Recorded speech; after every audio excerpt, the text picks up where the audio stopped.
Ja, das finde ich echt erschreckend, mit was geworben wird und was dann wirklich dahinter steckt. Vertrauen Sie daher bei Ihrer Geldanlage auf Deutschlands Fondsgesellschaft Nummer 1. Ich sag mal so, ich gehe in ein Restaurant, möchte vegan speisen und man serviert mir Fisch.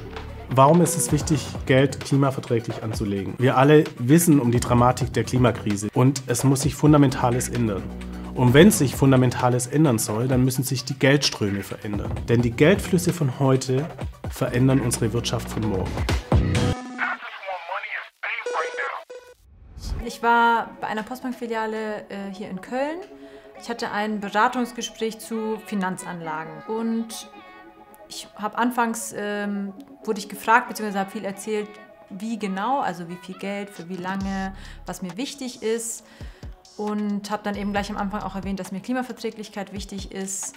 Der Berater ist da nicht so konkret darauf eingegangen, beziehungsweise ich habe klimaverträglich gesagt, er hat daraus nachhaltig gemacht. Hat auch klimaverträglich so gar nicht mehr erwähnt in dem Gespräch und hat eigentlich von Anfang an so ein bisschen den Eindruck vermittelt und durch die Sachen, die er gesagt hat, so, das ist schon eine schöne Sache, das geht aber nicht wirklich. Als ich dann ein bisschen zum Ende des Gesprächs auch erwähnt habe, dass ich es schon schön finde, wenn mein Geld auch was Gutes tut in dieser Welt und ich nicht nur damit Geld mache, hat er gesagt, dass das ja keine Spendenaktion ist, sondern hier Kapitalanlage und dass ich ja auch einfach einen Teil meines Geldes halt für irgendwelche Organisationen spenden kann. Ich habe dann auch noch mal so konkret nachgefragt, ob es bestimmte Themen gibt, die man irgendwie in Fonds sein Geld anlegen kann. Da hat er dann auch gesagt, dass es das schon auch gibt, zum Beispiel Klimafonds, dass er da aber mit den erneuerbaren Energien zum Beispiel, dass man da eben dann nicht weiß, wie lange dieser Hype hält. Also er hat es irgendwie auf seine Art geschafft, mir so den Eindruck zu vermitteln, das ist schon irgendwie wichtig, geht aber gleichzeitig nicht und ganz so wichtig ist es dann doch nicht.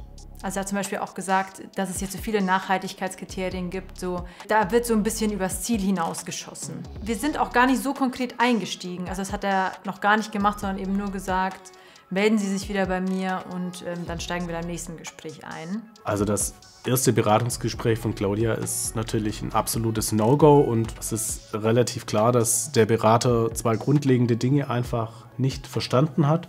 Zum einen die Dringlichkeit der Klimakrise, die von allen Klimaforschenden immer wieder unterstrichen und betont wird. Und hier Nachhaltigkeit als Hype abzutun, ist eigentlich Wissenschaftsleugnung, wenn man so will.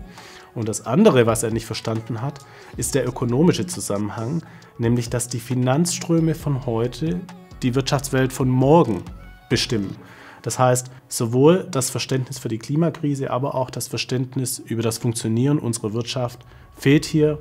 Und insofern ist diese Beratung völlig inakzeptabel. Immerhin ist es ja so, dass es bei diesem ersten Gespräch bei Claudia nicht geblieben ist, sondern sie hatte ja noch ein zweites Gespräch. Mein zweites Beratungsgespräch, das war dann bei einer Deutschen Bank-Filiale hier in Köln. Das war tatsächlich ganz anders. Das hat viel länger gedauert, 2,5 Stunden. Der hat auch wahnsinnig viel mehr erklärt. Es hat ähnlich angefangen, dass ich also gesagt habe, was mir wichtig ist, wie viel Geld ich für wie lange anlegen möchte und habe auch da dann eben gleich die Klimaverträglichkeit erwähnt. Er hat mir dann gleich auch mehrere Informationsblätter zum Thema Nachhaltigkeit bei der Deutschen Bank bzw. bei der DWS gegeben und ist sie mit mir durchgegangen und hat mir das erklärt, was da die Kriterien sind. Hat aber auch schon von Anfang an reingebracht, dass er mir da eigentlich nichts versprechen kann. Und er hat es auch ein bisschen so geframed, so wir sind da noch im Lernen und wir machen da auch noch Fehler. Der Berater ist auch auf den DWS-Skandal eingegangen. Der hat eben gesagt, ja, man muss ja bei dem Thema Nachhaltigkeit auch immer mit Greenwashing aufpassen, beziehungsweise aufpassen, was man in die Welt kommuniziert. Und dann hat er eben gesagt, vielleicht haben Sie das mitbekommen, dass da im Sommer die Deutsche Bank negativ in den Schlagzeilen war. Wenn man halt so groß ist und da was Neues anfängt mit diesem Nachhaltigkeitsding, wenn man dann nicht alles perfekt macht, dann bekommt man da eben ganz schnell richtig schlechte Publicity und hat es auch so ein bisschen verharmlost. Also hat ja auch den ganz konkret hat er es ja gar nicht gesagt, was da genau war. Also in diesem zweiten Gespräch von Claudia haben wir wieder eigentlich ein, wie ich finde, sehr repräsentatives Beratungsgespräch erlebt. Zum einen haben wir eben eine Situation, dass der Berater eigentlich gar nicht genau weiß, was in seinen Produkten tatsächlich an Unternehmen drin sind, die er verkauft. Das gibt er ja offen zu. Und zum anderen ist es auch erschreckend, die Wahrnehmung über das Unternehmen, dessen Finanzprodukte verkauft werden, nämlich die DWS. Der Berater ist ja von sich aus auf den Greenwashing-Skandal der DWS zu sprechen gekommen, hat ihn aber als kleines Kavaliersdelikt oder Bagatelle verkauft.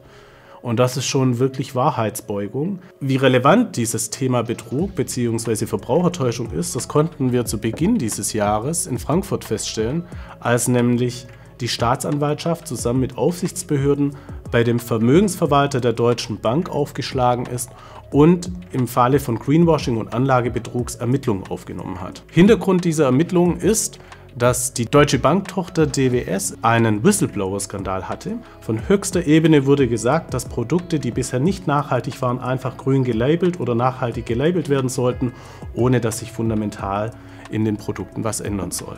Dieses Auseinanderklaffen zwischen dem, was man propagiert und was man in den Werbungen zeigt und das, was man tatsächlich macht, ist inakzeptabel und Greenwashing der schlimmsten Art. Also wir haben es hier schon wirklich mit einem handfesten Betrugsvorwurf zu tun. Und das ist wirklich keine Bagatelle. Und zuletzt dann noch zu behaupten, dass die nachhaltige Finanzanlage gerade erst in Kinderschuhen stecke und es deswegen da noch nicht wirklich überzeugende Produkte gibt, ist schlichtweg falsch. Es gibt schon lange Finanzprodukte, die eben sich um eine wahrhaft grüne Finanzanlage bemühen und auch das gut umsetzen. Insofern in der Zusammenfassung wirklich auch ein völlig unbefriedigendes zweites Beratungsgespräch für Claudia. Aber wir haben ja noch weitere Beratungsgespräche, wie das beispielsweise von Detlef. Ich kann mir nicht vorstellen, dass man mir nicht zugehört hat. Ich finde es so unfair, dass große Konzerne, große Banken es den einzelnen Verbraucherinnen so schwer machen. Das Ergebnis steht im krassen Widerspruch zu der Qualität des geführten Gesprächs